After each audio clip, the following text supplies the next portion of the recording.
ಕಳೆದ ವರ್ಷ ನವೆಂಬರ್ನಲ್ಲಿ ನಡೆದಿದ್ದ ಮೊಬೈಲ್ಗಳ ಕಳ್ಳತನ ಪ್ರಕರಣ ಸಂಬಂಧ 7 ಮಂದಿ ದರೋಡೆಕೋರರ ಗ್ಯಾಂಗ್ ಚಿಕ್ಕಬಳ್ಳಾಪುರ ಕಾಕಿ ಬಲೆಗೆ ಬಿದ್ದಿದೆ. ಸದ್ಯ ಚಿಕ್ಕಬಳ್ಳಾಪುರದ ಪೇರೆಸಂದ್ರ ಠಾಣಾ ಹಾಗೂ ಸೈಬರ್ ವಿಭಾಗದ ಪೊಲೀಸರ ತಂಡ ಈ 7 ಮಂದಿಯನ್ನ ಬಂಧಿಸುವಲ್ಲಿ ಯಶಸ್ವಿಯಾಗಿದ್ದಾರೆ.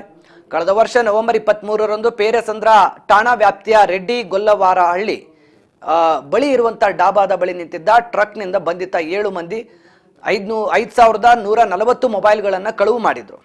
ಬಳಿಕ ಈ ಸಂಬಂಧ ಪ್ರಕರಣ ದಾಖಲಿಸಿಕೊಂಡಿದ್ದ ಪೇರೆಸಂದ್ರ ಠಾಣಾ ಪೊಲೀಸರು ಹರಿಯಾಣ, ರಾಜಸ್ಥಾನ್, ಹಿಮಾಚಲ ಪ್ರದೇಶ ಮತ್ತು ಪಶ್ಚಿಮ ಬಂಗಾಳದಲ್ಲಿ ಆರೋಪಿಗಳಿಗಾಗಿ ಹುಡುಕಾಟ ನಡೆಸಿದರು. ಇದೀಗ 7 ಜನರ ದರೋಡೆಕೋರರ ಗ್ಯಾಂಗ್ ಅನ್ನು ಬಂಧಿಸುವಲ್ಲಿ ಪೊಲೀಸರು ಯಶಸ್ವಿಯಾಗಿದ್ದಾರೆ. ಈ ತರ ಯಾವ್ದು ಖರ್ಚು ಏನಾಗಿದೆ ಅದನ್ನು ಪೂರ್ತಿ ಮಾಡಕ್ಕೆ ಟ್ರೈ ಮಾಡ್ತೀವಿ.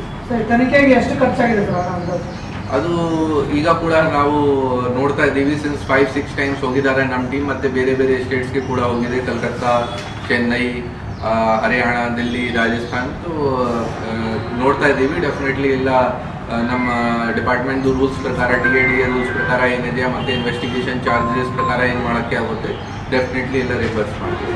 ಕೇಸಲ್ಲಿ ಸರ್ ಯಾರು ಮಾರಿದ್ದಾರೆ ಮೊಬೈಲ್ ಅವರು ಮಾತ್ರ ಆರೋಪಿಗಳ ಇಲ್ಲ ಖರೀದಿ ಮಾಡಿಕೊಂಡವರು ಆರೋಪಿಗಳ? ನೋಡಿ, ಬೇಸಿಕ್ಲಿ ಸುಮಾರು ಟೈಮ್ಸ್ ಏನಾಗುತ್ತೆ, ಯಾರು ರಿಸೀವ್ ಮಾಡಿದಾರ ಮೊಬೈಲ್ ಅಂದ್ರೆ ಇವರಿಂದ ಕಲ್ಲರಿಂದ ಯಾರು ಪರ್ಚೇಸ್ ಮಾಡಿದಾರ ಮೊಬೈಲ್ಸ್ಗೆ ಸುಮಾರು ಟೈಮ್ಸ್ ಅವ್ರಿಗೆ ಗೊತ್ತಾಗಿಲ್ಲ ಈ ತರದ್ದು ಮೊಬೈಲ್ಸ್ ಇದೆ. ಸೊ ನಾವು ಐಡೆಂಟಿಫೈ ಮಾಡಿದ್ದೀವಿ. ಒಂದು ಕೇಸಲ್ಲಿ, ಈ ಕೇಸಲ್ಲಿ ಕೋಲ್ಕತ್ತಾದವ್ರದ್ದು ಮೇನ್ ರೋಲ್ ಇತ್ತು. ಅವ್ರಿಗೆ ಗೊತ್ತಾಗಿಲ್ಲ ಕಲ್ಲತ್ತಂದು ಮೊಬೈಲ್ಸ್ ಇದೆ, ಈ ಕಾರಣಕ್ಕೆ ಅವ್ರಿಗೆ ಆರೋಪಿ ಮಾಡಿದ್ದೀವಿ. 2 ಜನಗೆ ಕಲ್ಕತ್ತಾದಿಂದ ಅರೆಸ್ಟ್ ಮಾಡಿ ಕೂಡ ಬಂದಿದ್ದೀವಿ ನಾವು. ತುಂಬಾ ಕಡಿಮೆ ರೇಟಿಗೆ ಏನಾದರೂ ಮಾರ್ತಿದ್ರು ಸರ್? ಬೇಸಿಕ್ಲಿ ಟೋಟಲ್ ಪ್ರಾಪರ್ಟಿ ಇತ್ತು ಅರೌಂಡ್ 4.5 crores.